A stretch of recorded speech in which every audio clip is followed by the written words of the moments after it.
Il est certain que les savants d'il y a 150 ans, les contemporains de la naissance de l'égyptologie moderne, savaient parfaitement que l'Égypte était une civilisation nègre et négro-africaine. Il ne manquait pas de science, absolument pas. Mais ils ont falsifié sciemment l'histoire.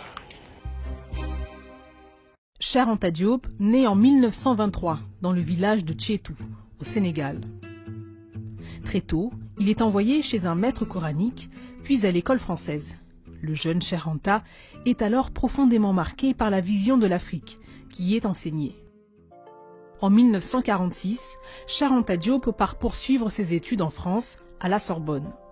Il se rêve en ingénieur en aéronautique. Et pour cela, il mène un double cursus en sciences humaines et en sciences exactes. Diop suit les enseignements du philosophe Gaston Bachelard et de l'ethnologue Marcel Griaule. Il choisit de se spécialiser en chimie au Collège de France, sous la direction de Frédéric Joliot-Curie.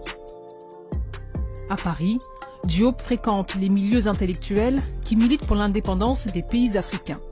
Les étudiants se retrouvent autour d'Alioune Diop, qui a ouvert au cœur de Paris la librairie Présence africaine.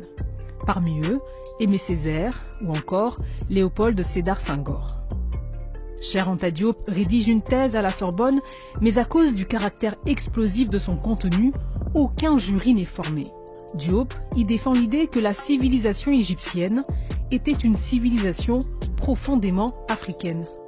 Ces thèses iconoclastes sont finalement publiées dans Nation Nègre et Culture en 1954. La sortie du livre fait l'effet d'une bombe dans le milieu universitaire. Tu sais que dans le rapport de thèse de sa soutenance de 60, il est écrit en toutes lettres qu'il est hors de question, évidemment, que les thèses défendues par le doctorant fassent l'objet d'un enseignement dans nos colonies. C'est écrit en toutes lettres. C'était très facile à l'époque coloniale.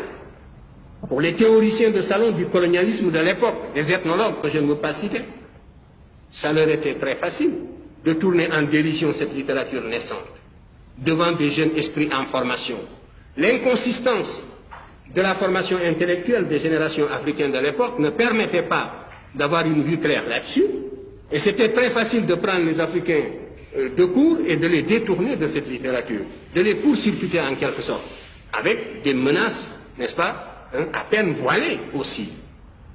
On vous disait, si vous suivez Cheikh Anta, eh bien, vous pouvez mettre une croix sur votre carrière. On vous menaçait de tous les foudres du monde, etc. Vous le saviez bien. À partir du moment où un peuple ne contrôle plus son système éducationnel, n'est-ce pas, qu'il ne peut plus transmettre librement les connaissances et ce qu'il croit utile de savoir dans la vie, quand un peuple se substitue à sa place pour le faire, c'est fini. Est-ce que les Antilles sont un exemple Sans aucun doute, non pas seulement les Antilles, mais nous tous. Et quand je suis tombé sur l'Égypte, mes camarades le savent de ma génération, j'étais gêné. Ça ne m'intéressait absolument pas de tomber sur l'Égypte, pour ce que je cherchais.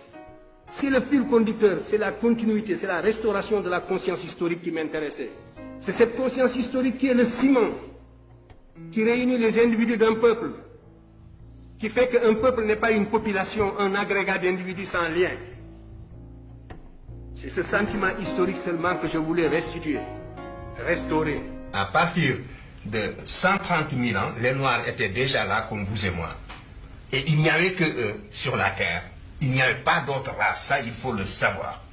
Il n'y avait pas sur la terre d'autres formations anthropologiques que des Noirs sur la terre de 130 000 ans à moins 20 000 ans. Je n'ai pas le temps de m'étendre sur les industries préhistoriques comme les industries de l'homme orignacien que je vous montrerai tout à l'heure, qui est le premier habitant de l'Europe et qui était un Noir. Et c'est cet homme qui est resté en Europe pendant 20 000 ans, qui a subi des mutations dans les conditions de la glaciation virmienne, la dernière glaciation qui a duré 100 000 ans. Et c'est au cours de ces mutations que la race blanche va apparaître seulement vers moins 20 000 ans. Ici, vous avez le premier roi de la terre. C'est Narmer qui a unifié la vallée du Nil en 3200. Voyez-le, il n'est ni sémite, ni indo-européen, c'est un nègre caractérisé. Voici Aménophis Ier. C'est un des pharaons les plus énergiques de la 18e dynastie, 1600 avant Jésus-Christ. Et vous ne verrez jamais un blanc représenté avec les traits d'un chef ou d'un dignitaire à cette époque, précisément parce qu'ils étaient au bas de l'échelle. De même que dans l'histoire de l'Europe impériale, vous ne verrez jamais un loup noir représenté avec les traits d'un chef, parce que, entre-temps, la situation politique et sociale s'était renversée. C'est que très tôt, il a été un esprit dissident, mais un esprit extraordinairement rebelle. À l'époque, il s'agissait de parler latin ou grec, quoi. C'est Césaire qui parle dans Discours sur le colonialisme des élites africaines décérébrées.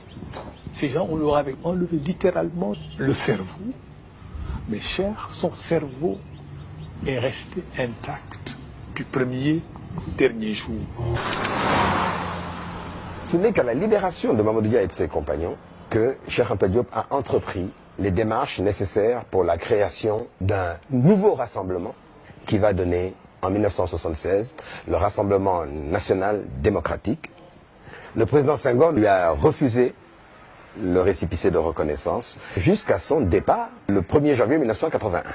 Et l'un des premiers actes que va poser le président Abdou Diouf sera précisément de reconnaître le RND, ainsi qu'à d'ailleurs tous les autres partis. Vous avez 7 candidats ou 8 contre moi. Il y en a un qui n'a pas voulu se présenter contre moi, mais qui s'est présenté aux législatives, c'était Cheikh Anta Diop. Il n'a pas dit je soutiens Abdou Diouf ou je ne soutiens pas Abdou Diouf, mais en tout cas, il ne s'est pas présenté contre moi.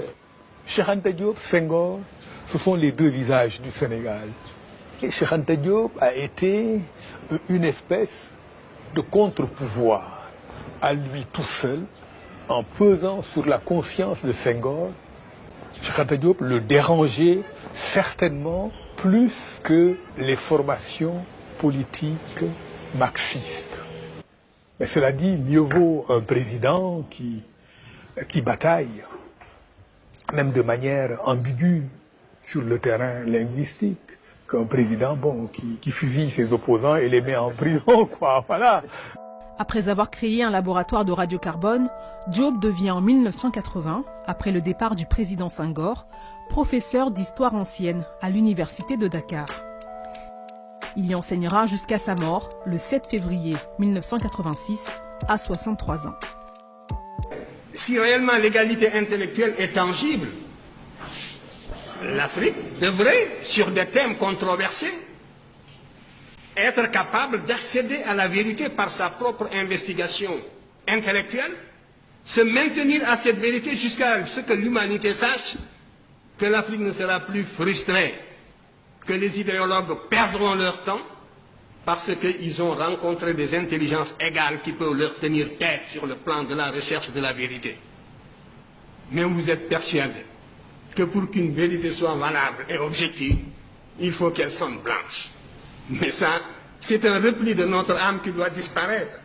Vous serez bien amenés un jour à nous relayer sur le terrain où nous nous situons aujourd'hui. C'est moi qui vous le dis. Ce que nous voulons, ce que nous visons dans votre éducation, c'est de réveiller justement le bâtisseur de nations qui dort en chacun de vous. C'est de réveiller le créateur qui dort en chacun de vous. Par conséquent, il n'y a qu'un seul salut. C'est la connaissance directe. Et aucune paresse ne pourra nous dispenser de cet effort. Il faudra absolument acquérir la connaissance directe. À formation égale, la vérité triomphe. Formez-vous, armez-vous de science jusqu'aux dents, c'est ce que j'ai dit à Obenga. Et arrachez votre patrimoine culturel, quel que soit le domaine d'ailleurs. Ce n'est pas seulement dans le domaine culturel. Et de se maintenir au niveau de cette vérité en prenant des mesures conservatoires jusqu'à ce que tout le monde joue le même jeu, jusqu'à ce que l'on sache que la supercherie est finie. Comment il est mort, cher? Cher Anta Diop, si tu veux mon avis, c'est toute l'Afrique qui a perdu encore, qui a raté le coche.